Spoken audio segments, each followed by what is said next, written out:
السلام علیکم، بہت شکریہ میرے یوٹیوب چینل اسلامک سٹوریز پر آنے کا۔ دوستو، آج میں آپ کے لیے ایک نہایت شاندار واقعہ لے کر آیا ہوں اور امید کرتا ہوں کہ آپ کو یہ واقعہ بہت پسند آئے گا۔ دوستو، واقعہ سنانے سے پہلے گزارش ہے کہ اگر آپ نے ابھی تک میرا چینل اسلامک سٹوریز سبسکرائب نہیں کیا تو اس کو جلدی سے سبسکرائب کر لیں تاکہ میری ایسے آنے والی ہر ویڈیو آپ لوگوں کے پاس پر وقت پہنچ سکے۔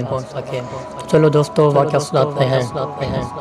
دوستو، حدیث شریف میں آتا ہے کہ ایک صحابی جن کا نام مرثد بن ابو مرثد رضی اللہ تعالی عنہ تھا، یہ مکہ سے مسلمان قیدیوں کو اٹھا لایا کرتے تھے اور مدینہ پہنچایا کرتے تھے۔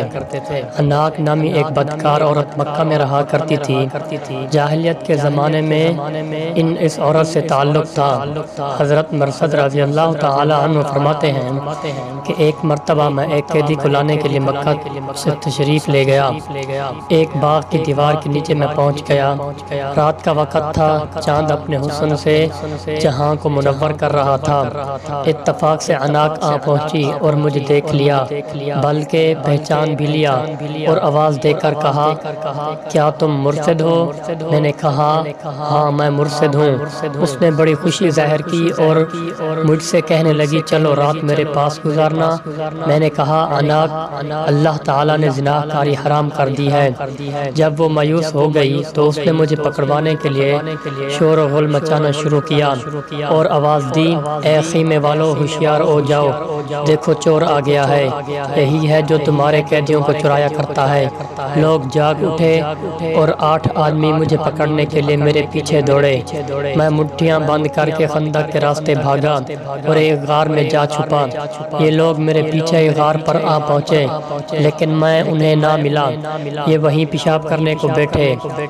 واللہ ان کا پیشاب میرے سر پر آ رہا تھا، لیکن اللہ تعالیٰ نے انہیں اندھا کر دیا، ان کی نگاہیں مجھ پر نہ پڑیں۔ ادھر ادھر ڈھونڈ کر واپس چلے گئے۔ میں نے کچھ دیر گزار کر جب یہ یقین کر لیا کہ وہ پھر سو گئے ہوں گے تو یہاں سے نکلا، پھر مکہ کی راہ لی اور وہیں پہنچ کر اس مسلمان قیدی کو اپنی کمر پر چڑھایا اور وہاں سے لے بھاگا۔ چنانچہ وہ بھاری بدن کے تھے۔ میں جب وہاں پہنچا تو تھک گیا تھا۔ میں نے انہیں کمر سے اتار کر ان کے بندھن کھول دیے اور آزاد کر دیا۔ اب اٹھتا چلاتا مدینے پہنچ گیا۔ چونکہ عناق کی محبت میرے دل میں تھی، میں نے رسول صلی اللہ علیہ وآلہ وسلم سے اجازت چاہی کہ میں اس سے نکاح کر لوں۔ آپ صلی اللہ علیہ وآلہ وسلم خاموش رہے۔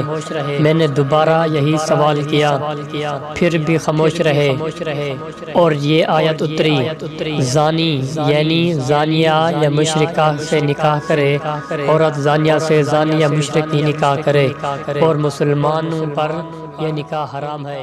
تو حضور